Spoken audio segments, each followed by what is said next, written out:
This is a demonstration of the installation in 2009 F-150. This particular model is a Lariat.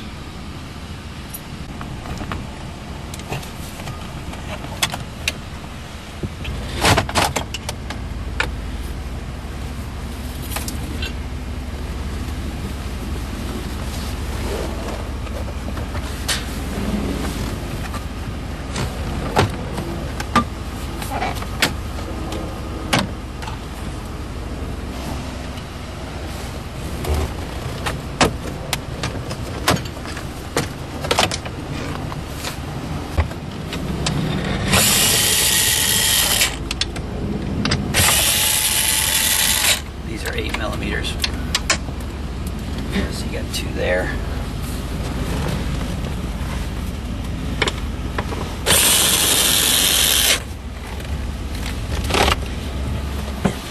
And one over here.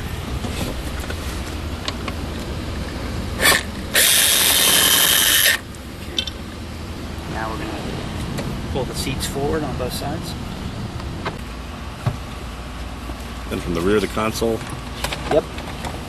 Take this 8mm out here. And the same thing on this side.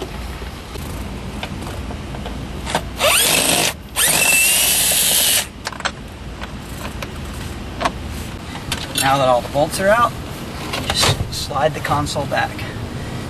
These tabs are really the only thing holding it after the bolts are out.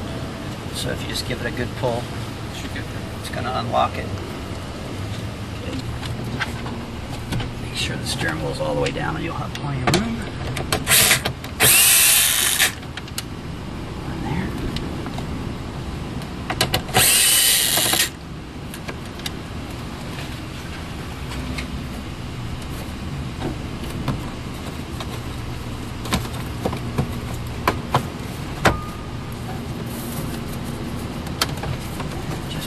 Out like so. Now that we've got that out of the way, we're going to take this 7mm down here, which is the reason we moved the console out of the way.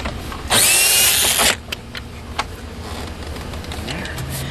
And you're just going to pull this panel off and undo the plug here in the rear. Okay. Now we're basically going to do the same thing on this side. This one's a little different, but first take the 7mm out, and then we go to the underneath the glove box to the airbag.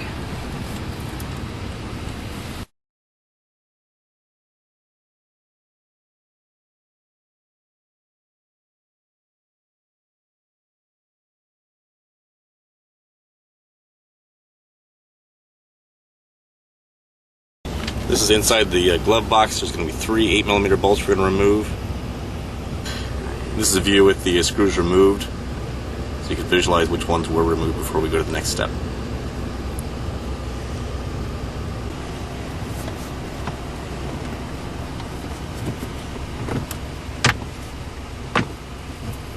Just kind of unpops.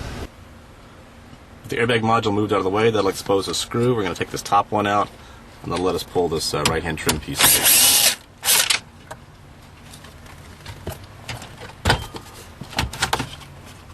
There's also a connector on the back side. We're going to unplug. And now I'm going to take this rubber trim panel off right here. Just kind of manipulate it. Kind of move it up out of the way. We got 2 7mm bolts up top.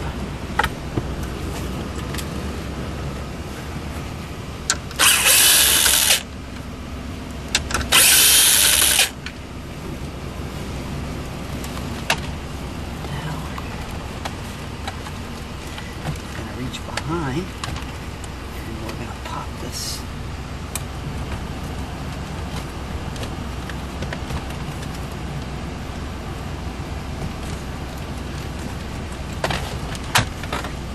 out and unplug it. On the back side, let me demonstrate what you're trying to do when you reach your hand around to try to release this. You're just going to push in these 2 clips on the side, and then it comes free. to access the last remaining screw there, or bolt. 7 down here. Pull forward on the panel. Got a couple connectors up here. 1, 2, and 2 down here on this particular model. This is the one going to the FCIM, the front control information module.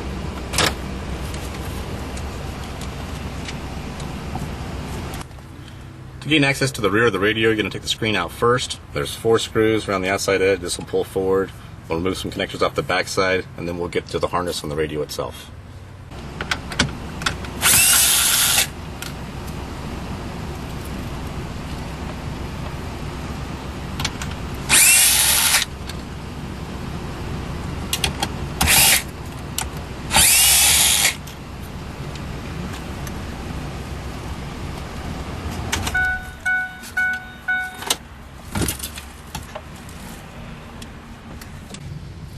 With the screen pulled forward, we can now remove the connectors from the back side.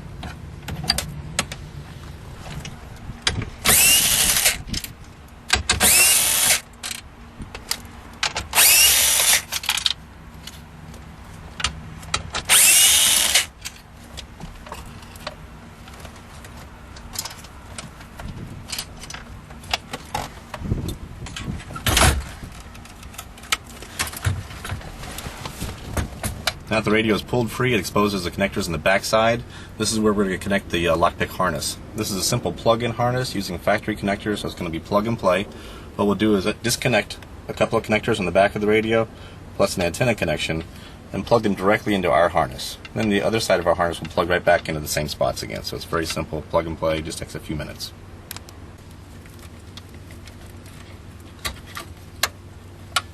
The connectors have locking tabs that you press in first. That releases the connector so you can pull it free.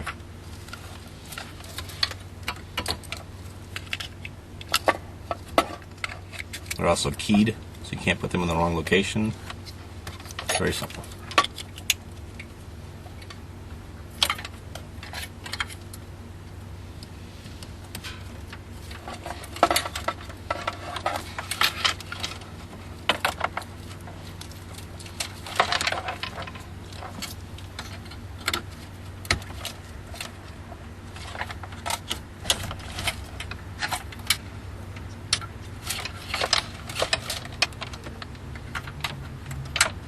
And that completes the installation of the connectors. Last step is to plug in the module itself. The module is equipped with dip switches on it. These set the options that you want for your particular vehicle and how you're going to set it up. In this case here, we're not going to use a front cam or a baby cam, so we have switch number 2 in the down position, and yours will be set up according to what options you want to enable. Finally, we plug in the interface harness. Again, it's keyed. It'll only go in one way. And now you're finished with your installation. Now it's a matter of reassembling, testing, and enjoying your Lockpick.